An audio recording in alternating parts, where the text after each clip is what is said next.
अरविंद अकेला कल्लू का T series से आ रहा है कमाल होली गाना। जी हाँ दोस्तों, आपका स्वागत है बाबा खबरी पर और ऐसे भोजपुरी अपडेट आपको यहाँ मिलते रहते हैं। तो मैं आपको बता दूं, कलर डाले ललका ये गाना होने वाला है अरविंद अकेला कल्लू का, जो कि टी सीरीज से आप लोगों के बीच में जल्द देखने को मिलेगा। और मैं आपको बता दूं, इस गाने में सिर्फ मेल सिंगर है जिनका नाम अरविंद अकेला उर्फ कल्लू है, यानी कि फीमेल सिंगर इस गाने में नहीं है। और तो और इस गाने में जो वीडियो सॉन्ग है उसमें आपको अरविंद अकेला कल्लू और एंजल लीजा करके एक हीरोइन देखने को मिलेंगी, जो कि काफी लाजवाब और हॉट लुक में है। और इस गाने का वायरल होना तय है, क्योंकि मैं आपको बता दूं इसके म्यूजिक डायरेक्टर प्रियांशु सिंह है। और ये गाना काफी बड़े चैनल से आ रहा है, जिस चैनल का नाम है टी सीरीज हमार भोजपुरी। और आपको पता है अरविंद अकेला कल्लू के फिलहाल इतने बेस्ट सॉन्ग आ रहे हैं जो कि भोजपुरी इंडस्ट्री में काफी तेजी से चल रहे हैं। और अरविंद अकेला कल्लू और समर सिंह दो ऐसे स्टार हैं जो कि बाकी सभी क्रिएटरों को पीछे छोड़ चुके हैं और बैक टू बैक इतना लाजवाब सॉन्ग ला रहे हैं जिसके बारे में चर्चा जितनी करें उतनी कम है।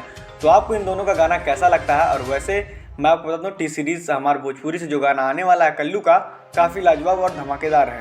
चलिए फिलहाल के लिए बस इतना ही, मिलते हैं आपसे नेक्स्ट वीडियो में। हमारी वीडियो पसंद आई हो तो लाइक से सब्सक्राइब जरूर कर लीजिएगा।